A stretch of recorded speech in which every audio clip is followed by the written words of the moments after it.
why solid, liquid and gas has a different property.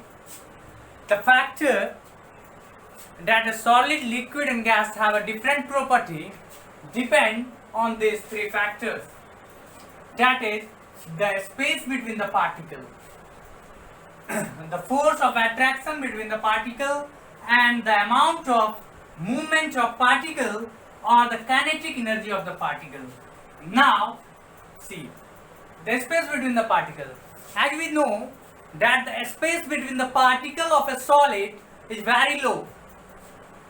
The space between the particle of a solid is very less, a little, and in a liquid it is something more than the solid, and in the gas it is much more than the solid and the liquid.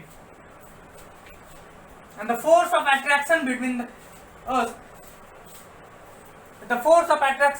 particle. As we know, the force of attraction between the particle of solid is very high. That is why we cannot break it easily.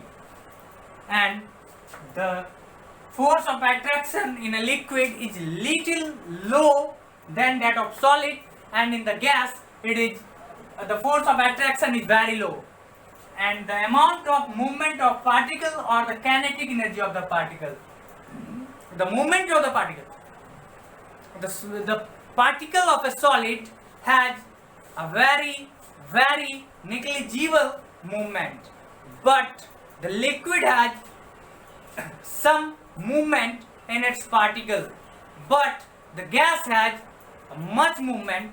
That is, the molecules of the gas had a higher kinetic energy, and the molecules of a solid has a lower kinetic energy. So this three factor depends on the different of being properties of solid, liquid and gas. This three factor depends on making the properties of solid, liquid and gas different. Now we will see why the solid have some this property. That is, why the solid has fixed shape and fixed volume. Because the solid has a fixed shape because the intramolecular force between the solid is very high. That is why its particles are tightly packed together and cannot spread. That is why it has a fixed shape and fixed volume. Now, why a solid cannot be compressed much? The intramolecular space or the intraparticular space between the particles of a solid are very low. That is why we cannot compress a solid too much. Now, why the solid has high density? The solid has high density because its particles are tightly packed. Now, why solid can't fill full container? The solid can't fill full container because its intraparticular force or the intermolecular force are very strong, which does not let the one or particle from the another particle. That is why it cannot hold the container. Why solid can't flow? Solid cannot flow because its intraparticular force are very strong. Now these are the reasons behind this question. Now we'll see an interesting example right now. One question is over here. Why we consider rubber as a solid? As it changes its shape.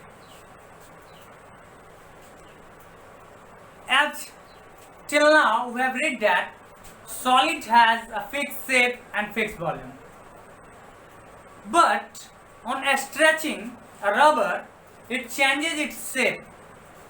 But even though we considered it as a solid, why this happens?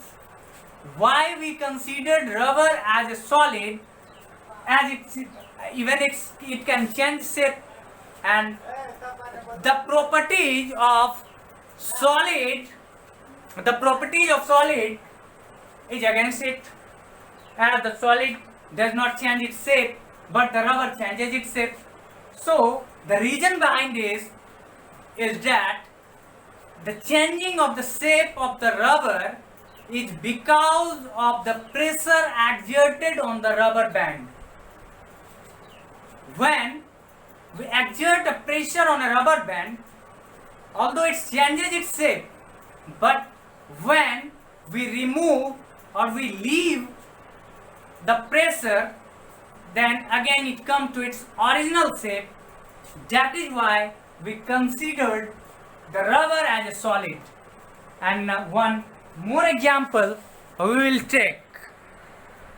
See, another question rises that salt and sugar do not appear to have a fixed shape, then why do we call them a solid? When we put a salt or a sugar in different beaker, then it takes the shape of the beaker, and then why we call it as a solid? And we know that the solid has a definite shape.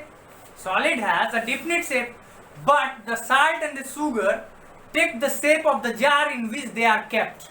Then why do we call it as solid? The reason behind that is that the one particle or the one piece of the sugar has a fixed shape, one particle or the one piece of the salt has a fixed shape. That is why we call it as a solid. Now next we'll read in another video.